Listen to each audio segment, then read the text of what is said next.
Welcome to the Beeson Podcast. I'm your host, Doug Sweeney. I'm joined today by Lyle Holland, who is pastor of Christ Methodist Church in Florence, Alabama, and executive director of the Board of Ministry for the North Alabama Provisional Annual Conference of the new Global Methodist Church. In Pastor Holland's role as executive director of the Board of Ministry, he oversees the recruitment, evaluation, examination, guidance, and mentoring of candidates for ordained ministry in North Alabama, some of whom are studying right here at Beeson Divinity School. So, Pastor Holland, we thank you for your ministry, and we thank you for joining us on the podcast today. Doug, thank you for having me. Looking forward to being able to talk to you for a little bit.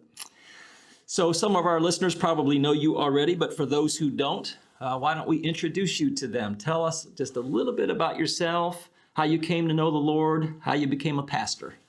Yeah, I used to joke that I was a Methodist from birth. I was born at Caraway Methodist Hospital here in Birmingham. My parents met at Rock Methodist in Tarrant. They went through MYF, Methodist Youth Fellowship together, married during college. I was, again, born here, baptized there, and raised in the Methodist Church. My home church, 9th Street in Decatur, was the place where I learned about Jesus. I was nurtured and discipled just by the way the people lived their faith, and they modeled the faith to me. Made a commitment to Christ, came to know Jesus at a lay witness mission, which was a renewal ministry that was in the United Methodist Church back in the 70s, 80s. And in my freshman year in college, after a period of drifting away, I came back to Christ. And it was in my college years that I sensed a call to ministry. That was nurtured by my home church, and it was the place that I responded to the call on my life. The first place I ever preached, the first place I ever had any ministry role. So in many ways, whether I was United Methodist, Methodist, Global Methodist, God has used the people called Methodist to shape me, to convert me, and to call me and deploy me in ministry. That is wonderful. We want to focus most of our conversation with you today on what's going on these days in the new Global Methodist Church. We want our folks to know about it and be praying for it and support it. We want them to know Beeson's a place where people who feel like the Lord's leading them into pastoral ministry in the Global Methodist Church can come and prepare. Yes. But before we get to the present, tell us just a little bit about how many churches have you served over the years? What's the shape of your ministry been like? Yeah, I was one of those folks that started serving churches while I was in college. I was 20 when I entered candidacy for ministry. And when that happened back then, the district superintendent might call you and say, "Are you interested in taking a church next week?" And it almost was that quick. Went through a basic licensing school, and while a student in college and then in seminary, I served churches here in Alabama. So I was under appointment in the United Methodist Church in one form or fashion for 40 years. Wow. As a student pastor, as an associate at First Methodist in Florence, Alabama, with youth and college, to that solo lead pastor in a rural setting, a small church of 100, 120 in worship, to being the founding pastor of a church down here in Birmingham. I pastored in Helena and planted the church at Cahaba Bend. I was there for 13 years. Then from there moved to a couple of different United Methodist congregations in which I was the senior pastor with staff, with appointed staff or clergy, as well as hired lay professional staff.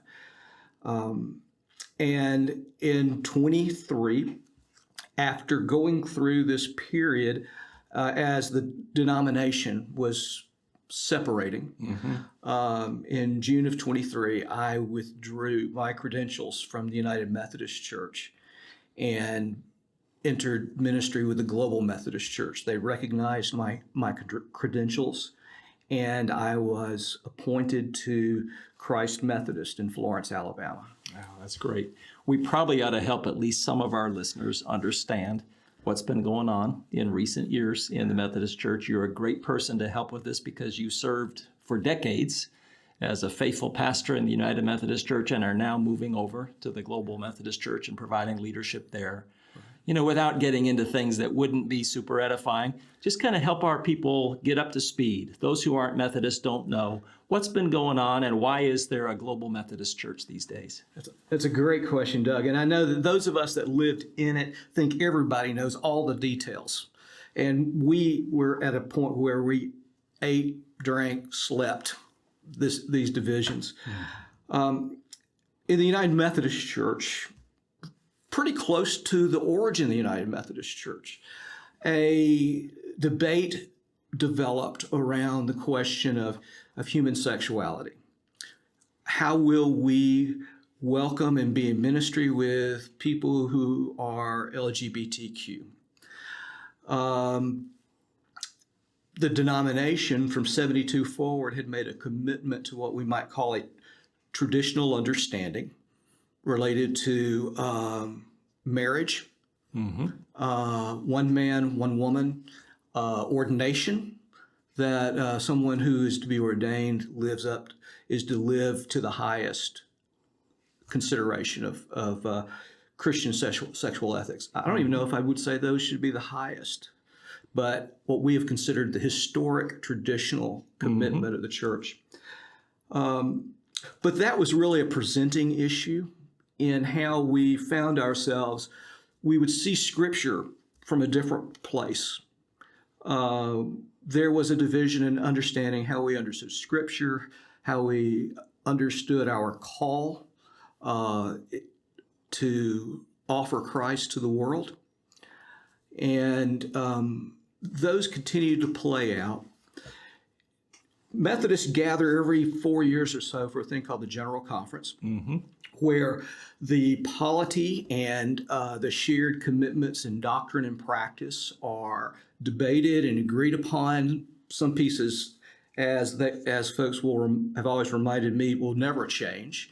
The Articles of Religion and that is there. But how we apply those in our work and ministry would come up for debate, and they would work, perfect, maybe adapt to context is what we would hear. It came to a head in Portland in 2016 when, because General Conference was turning into just chaos, the bishops were asked to come back to the General Conference with a plan to move forward. And that plan was a period of study in which they would bring a path forward to a called General Conference specifically to deal with this issue. And that General Conference was called, and it came together in 2019 for just a few days in St. Louis, Missouri. The result was the bishops brought what we said were 3 plans. There were really only 2 because the third one was far more complex than anybody wanted to wrestle with. One was called the One Church Plan, which would create more of a local ruling. It would allow conferences, churches to determine how they would relate to the questions around marriage and ordination. And whole conferences would go one way or the other, or maybe congregations? Conferences or congregations. And we might see, rather than geographic, there's a lot of pieces that were never clearly defined with that. The other plan brought forward was the traditional plan, which was, this is who we are, this is where we have been, and now not only do we want to say, yes, this is who we are, but here are also some clear accountability measures that would be a part of that. The 2019 General Conference passed the traditional plan. And that was delegates from North America, from Europe, from Africa, from Asia. It was not a major majority, but it was a majority. And so that was passed. And even from the moment that was passed, there were delegates, specifically and primarily from the U.S., who made it clear that they would not abide by that decision, and they would fight it. One of our African bishops pulled together a group of thought leaders from a variety of groups, perspectives, the spectrum, and had a conversation, started a conversation with them. We need a plan that will allow us to separate. It was no longer, how can we stay together? A person who worked specifically with large groups negotiating these type of agreements volunteered his services. And what was produced from that was what a thing we came to call the protocol. It was essentially an agreement for how we would separate. Mm-hmm.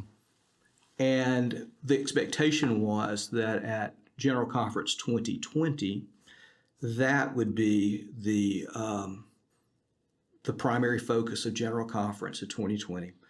It would be voted on, and it would allow those who wanted to be a part of a traditional Methodist denomination, they could go, and it would allow for annual conferences to vote at if I remember correctly, it was a little more than a simple majority vote. It was, I believe, somewhere around 54 to 56%. I haven't looked at that in a while now. So we really thought that's where we were going. And the votes were there, and COVID hit. Yeah. And eliminated General Conference in 20. And we were not able to come back in 21 or 22. And it was in 22 that it was announced by the United Methodist Commission on General Conference that they were now looking at 2024 for the next General Conference. The feeling among many who are part of the Global Methodist Church now, and specifically the leadership of the Global Methodist Church, looked at this and had the sense that support for the protocol was eroding. Some of the groups that had signed off on it, helped author it, had withdrawn their support and were switching their support to another plan, which would have been far more like the one church plan that had been authored originally. And that is why the Global Methodist Church launched in May of 2022. It became a legal entity with clergy and some churches. And that then began what we've seen in conferences across the U.S., where churches, using a paragraph that was produced in 2019, were pursuing an exit, a disaffiliation from the United Methodist Church. For the Global United Methodist Church, they were told that Africans were told that the paragraph 2553 did not apply to the churches outside the U.S. Mm-hmm. So there's a different process that they're going through. And in some cases, like in Kenya, we had 56 United Methodist churches disaffiliate on their own and are now in the Global Methodist Church. Yeah. So overall, you're not going to be able to nail this number down precisely, but how many people are we talking about who have left the United Methodist Church? How many congregations or members are now kind of moving into the Global Methodist Church? In the Global Methodist Church, we're looking at over 3,000 churches in the U.S. Over 3,000 clergy, more clergy than churches. The membership numbers, I don't know that we have that completely compiled right now. Yeah. We are still compiling that just for North Alabama. And we have some churches that have disaffiliated who wanted to sit out and take a little time to decide where will we land. Yeah. And so we have just recently added a few churches that disaffiliated back in December, but they wanted some time to breathe. Yeah. What's all this been like for you as a pastor? I would think it's got to be a little heartrending. Mm-hmm. You get through all the difficulty, and especially if you're a denominational leader, you're sort of committed to leading people very positively moving forward. But what's the last several years been like for a guy like you? It's been a slow motion experience of grief. Grief, knowing what is coming, not knowing exactly when it's coming. I would not compare it to having a family member who is terminal. I wouldn't do them that disservice. But at the same time, you spend most of your life, more of your life in the United Methodist Church than not. In my case, I experienced a good bit of what Kubler-Ross's definition of experience of grief, anger, sadness, bargaining, disbelief. The reality was there are people in the United Methodist Church that I know and love, and we're friends. And that's lay people that I have served with. That is clergy who I labored alongside of, whether on a same staff or on different conference boards. And there's grief in the loss of that connection. And in some cases, grief in the loss of that relationship, because my decision to go did end a few relationships. Yeah. So let's give our listeners, too, a little bit of feel. I know these are early days. We're going to see what comes of the Global Methodist Church. It's hard to describe everything with anything like finality at this point. Yes.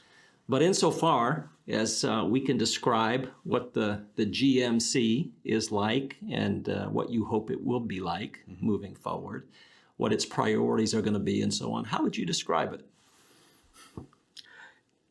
We keep saying that right now we are building the bridge as we walk on it, or we're flying the plane as we fly on it. And I think we're flying on the plane as we try to land it right now.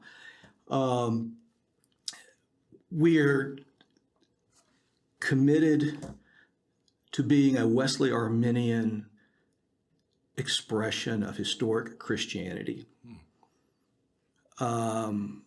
We remain committed to the faith that was handed down to the saints, and a traditional, and I say a traditional in the best way of talking about the tradition. Was it who was it that said that traditionalism is the dead faith of the living and tradition is the living faith of the dead? Yeah. We're committed to tradition. And that is where we have our roots. We are also committed to being a denomination with low overhead that believes that the best place for investment in ministry in places that make disciples, who make disciples, is the local church, and that the local church does not exist to support the bureaucracy of the denomination. At present, we have 2 active bishops for all 3,000 whatever churches. Wow, those are big jobs. And yes, and they are not residential really to us. Our bishop is Bishop Scott Jones. Scott had been a bishop in the United Methodist Church, had taught at Perkins at SMU, and makes his home in Dallas. And so he is our bishop somewhat from a distance. He advises, he counsels. There's times where he's been present. He was here for our annual conference. So when we ordained 68 people in August, he was here to be a part of that, and he provides us with that leadership. But part of the decentralization in that sense is to have your bishops in Dallas. There's not a brick and mortar denominational headquarters right now. When the Transitional Leadership Council meets, and that's who is leading us in this period until we get to General Conference, when they meet by Zoom because they're all over. And we're thankful for technology that allows us to do that. And we don't invest in brick and mortar nearly as much as we might have had to once upon a time. Yeah. We will be a denomination that reclaims church planting. Yeah. You're involved in that right now. I'm involved in that right now. I am at Christ Methodist is a church plant of folks who left a church that they had been with for a long time. We share some of the same type of experience of grief. of leaving, and yet the excitement of being part of something new. And we have folks who have been surrounded by beautiful hardwood and stained glass in their sanctuaries who are now meeting in a rented space for worship. Yeah. And they love it. Huh. So on the one hand, you're the traditionalists Yes. who have left because the United Methodist Church isn't traditional like it used to be. Yes. So you could, if you just stop there, you might leave listeners thinking, well, this is like the Methodists were 50 years ago, but it's not, because there's so much that's different technologically. There's so much that's different among just in terms of priorities of the leaders, Yes. given the experience they've had the last decade or so. Yeah, the misnomer, the use of the word traditional conjures up different things for different people, doesn't it? Mm-hmm. For a lot of Methodists, it conjured up a specific worship style. And right now in North Alabama, our churches that are in the Global Methodist Church range from one church that is almost Anglican in their preferences and style of worship, to churches that are very contemporary, committed to modern worship, with a band and jeans, and the senior pastor. The only time you would see him in a tie is during the week when something tragic has happened, but you would never see him like that on Sunday morning. And they're engaging young families and young couples and sending people in mission globally, in teams and groups. We have a couple of churches here in the Birmingham area, Christ Methodist, for one in particular, who I know you've had a few students come through from Yes, Christ. and Matt O'Reilly's here on campus all the time. Yes, and Matt's here. Yeah. And their commitment to global missions and being a missional people here in Birmingham as well, understanding that, yes, they're a suburban church, but they are a Birmingham church, and they have a commitment to the city that is really inspiring. And I wish and I hope that many of our folks will get to hear that and see that and be challenged by it. Yeah. All right, so now let's ask a question or two that might help some of our current students or prospective students who tune into the podcast try to get a feel for Beeson. You're running the board of ministry for our region. That means you play a special role in kind of coaching the up-and-comers in the Global Methodist Church. What are you looking for in a Global Methodist pastor? What are the priorities that people like you have in their minds when they're coaching, guiding, shaping the next generation of ministers in your denomination? Well, you said this so many times, but I'll say it again. We do want people who have a clear commitment to a Wesleyan Arminian understanding of the faith. I know that words like evangelical have been sullied, but in some places it's turned into more of a political statement. But to be a person who's committed to bearing the good news, and as a Wesleyan Arminian who believes that God's grace is offered to all, and you bring the good news, and then there is the opportunity for anyone and everyone to say yes to God's salvation, and a salvation that is not just that first yes, but it continues through life. That God's grace is what sanctifies as we cooperate with Him. The other pieces, I look for folks who have a heart for making disciples, who do not see their role as someone who will come to a church and just take care of those who are present. They'll embrace Wesley's famous motto, "The world is my parish," which, of course, that was his statement when he was told he couldn't preach in this parish anymore. And he was barred from, I believe it was even his home church, Epworth. He said, "The world is my parish. I go wherever God calls me to go and preach the gospel." So to understand that they may be serving a church, but that church is the base of mission operation in that community. And they have a heart for that. That doesn't mean they know how to do it completely, but they have a heart for it. And if they have a heart for it, we'll find a way to connect them with people who will mentor them, train them, and help them find ways of being effective in that setting. Yeah. Some of our listeners will know and all the current students at Beeson who take classes from Dr. Pasquarello, who holds our Methodist chair here, know that biblical holiness has long been a hallmark of Methodist churches as well.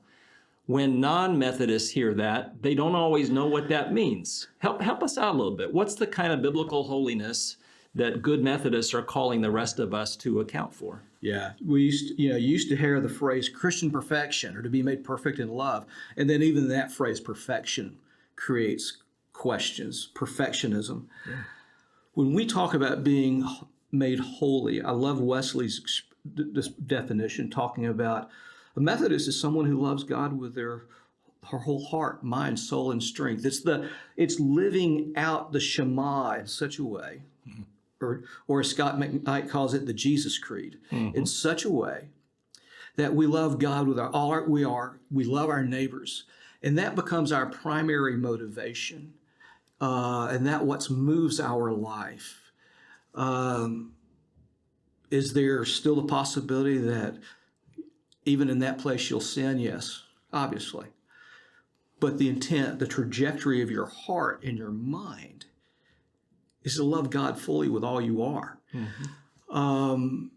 There has been in our history some who will say that's a second work of grace in the Wesley Arminian history, and others will say, no, it is a progressive each stage. And I think all of us have had moments in our life following Christ in which it was not a simple one step forward, but something, God used something, or we had an experience in a place in which we took a leap forward. And God got access to our hearts and minds in ways that we did not expect. And it was transformative. So my argument would be, whether you want to say it's a second work of grace and that defining second crisis kind of experience, or whether it is something that over time God shapes me and redeems me in a way in which I come to reflect the image of Jesus more and more in my life. However it happens, the most important thing is that it happens. Yeah, and the Lord exhorts us to make it happen. Absolutely. All Bible Christians should say that, huh? Yes, absolutely. All right, let's try to bring this all the way home to Beeson if we can, just for a minute before we conclude. So we said at the top of the show, Beeson is now a recognized, authorized seminary for the Global Methodist Church. So what does that mean? And if you're a current Beeson student who's trying to figure out, does the Lord have this for me? Or a prospective student thinking maybe the Lord's going to lead me into ministry in the Global Methodist Church, what could Beeson do to facilitate that? Yeah, we are so appreciative to Beeson for stepping into this relationship with us, because the Global Methodist Church has a clear curriculum path in an MDiv toward ordination. And I don't know where the conversations happened here. You can talk about that. But it was clear that Beeson had some intention of saying, how can we partner with this new denomination, this movement? So early agreement and approval from the GMC that this would be a recommended education partner. There is some courses, Wesleyan theology, polity, history of the church. I know that Mike Pasquarello will definitely touch on sacramental theology. All of those things that we need, but we also are excited about the interdenominational aspect that Beeson brings for students who come to us into the Global Methodist Church to have that type of exposure to classically trained, Orthodox, respected scholars who are Baptist, who are Presbyterian, who are Anglican, who bring these aspects to the table as well, to enrich us. Because despite what the world was like when I was born in 61, just because you were a Methodist does not mean that you would always be a Methodist. And just because you are a Baptist or a Presbyterian does not mean you'll always be there. We have in many of our churches you have people who have started in one place and have gone somewhere else. Yeah, It's a lot helpful. of young adults these days, a lot of seminary students Yes. these days kind of move into a new denominational home. Yeah. So you have that happening. And then you also just have the reality is that we are engaging a far less churched culture. And those brands, those tribal definitions don't matter as much. They don't matter to our neighbors and those who are on the outside of our tribe as much as it does for us on the inside of the tribe. So for me, that commitment that Beeson has made is vital because we had not had in the UM a educational partner right here in the heart of the state. And I know Montgomery's the capital, Birmingham's the heart of Alabama. And I recognize that Beeson is offering a real gift here. How can they learn more? You have Methodist Studies chair with Mike Pasquarello.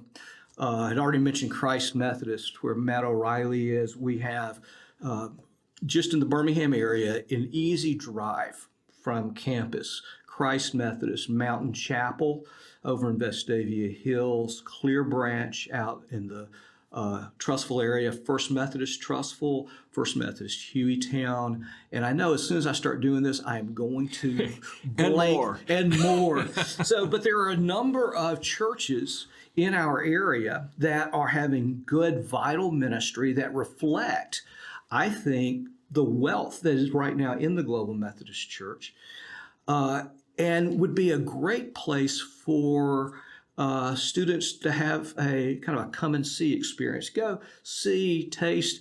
I promise you, if you walked up to the pastor at Clear Branch or Trussville First or Christ or Mountain Chapel and said, "Hi, I'm a student at Beeson. I'm interested in what's happening. I want to learn more about the Global Methodist Church." And this church in particular, not only would they say, "Let's grab lunch tomorrow. Let's find time to sit down," but welcome them into getting a real feel and flavor of the church and an opportunity to connect. And to me, that is the first step for any student, anyone who's considering coming into the Global Methodist Church if they don't have that background. I think you need to have a feel for what are you joining and not just what someone like I can say, "Hey, here we are. This is what we do. You want to sign up," but to go there, to become part of that church. And then from there would enter a phase of discernment we call candidacy. I don't think that's unique to us. I think everybody has a candidacy process. But they would enter candidacy, and if through that period, a 6-month period of candidacy, it became clear that God was calling them to ministry in the Global Methodist Church, ordained or not ordained. But ordination is where it comes to me. Then the personnel committee of the church would meet with them, then recommend them, and then they would move forward with us in that process. Our ordination process is a 2-step. If you are going to be an elder in the in the Global Methodist Church, one day I'll be able to not say that, get that out of my vocabulary. You will be ordained a deacon first. And that can happen. A person can be ordained a deacon while they are still in seminary. After they have completed, I think, 6 of our required deacon level courses. Similar to when I came through, where I had to finish, I think, a full third to 2/3 of seminary work. I was able to be ordained prior to finishing seminary. But they could be ordained a deacon while still in seminary, finish seminary, and then apply and sit through the process of being approved and recommended for ordination as an elder. Yeah. And just for the sake of the non-Methodists listening here, Baptist, Presbyterian, non-denominational folks, and so on, being an elder, if you're Methodist, is a little bit different from being an elder in some other denominational context. What is an elder for Methodists? Thank you. In the United Methodist Church, an elder is an order, a clergy order. My mother-in-law was an elder in the Presbyterian Church. My wife grew up in, so I should have. A little bit of a different job. It's a little different job. An elder would be ordained to word, order, and sacrament. That is the pastor in charge in a church. Elder is a person who would also be considered at some point to have leadership at other levels within the denomination. As an elder, you could be selected and invited to serve as a presiding elder, which is our version of a district superintendent. Elders are then eligible also to be elected as a bishop at some point. There is a difference in that. Deacons we believe is a valid order, and it's not just a stepping stone to elder. We have folks that are ordained deacons and they remain deacons. They're a full deacon, and that's God's call in their life to serve the church, to serve the world, and to connect the church to the world. One of my favorite deacons right now in North Alabama is a young man that his place of service is as a history teacher and wrestling coach in a public school. And it is his opportunity to be in ministry in that place, and the school knows it. Yeah, that's great. And they support that. Yeah. And he helps connect us into that school in some ways that we wouldn't have entree to the lives of those families any other way. Well, Pastor Holland, thank you very much for being with us. I do have one final really important practical question for you, but before I ask it, I want to remind our listeners, and those who listen all the time will remember this, but we had Dr. Pasquarello, our Methodist chair, on the show just a few months ago, and he laid out for us what the Wesleyan certificate looks like here at Beeson Divinity School, the Wesleyan track of study that helps Beeson students whom the Lord is leading towards ministry in, well, we serve a few different Wesleyan churches, Wesleyan Church, Church of the Nazarene, Methodist Church, and so on. But if you're in one of those traditions, this track is for you. And basically you use your elective hours to prepare for ordained ministry in a Wesleyan church like the Global Methodist Church. So Beeson is becoming a more and more helpful place all the time for such folks and listeners. If you or someone you love would be a great fit in the Global Methodist Church in particular, please let us know. We'll take good care of them. We'll get them plugged into a good Global Methodist Church here in town. Well, they'll come under the supervision of a pastor. We'll introduce them to Pastor Holland, and in all kinds of ways, including an internship way. We call it a practicum way. They'll be prepared for the kind of ministry that Pastor Holland has described. All right, Lyle, we always end these podcast interviews the same way. And it's more fun, I think, to end them this way with somebody who's been faithful in walking with the Lord and serving his church for as many years as you have. The concluding question is always, is the Lord still teaching you things? What's the Lord doing in your life these days that you might offer to our listeners as a kind of concluding word of encouragement to them? I think the Lord is teaching me, maybe reminding me is a better way of talking about it, because I sometimes have to go back to lessons that I feel like I should have learned. And it may sound simple, but to understand that my life in Christ is not something that I achieve, but it's something that I receive. That it comes to me by grace, that it comes to all of us by grace. And perhaps it's because I've been preaching through Ephesians this fall, but living in that.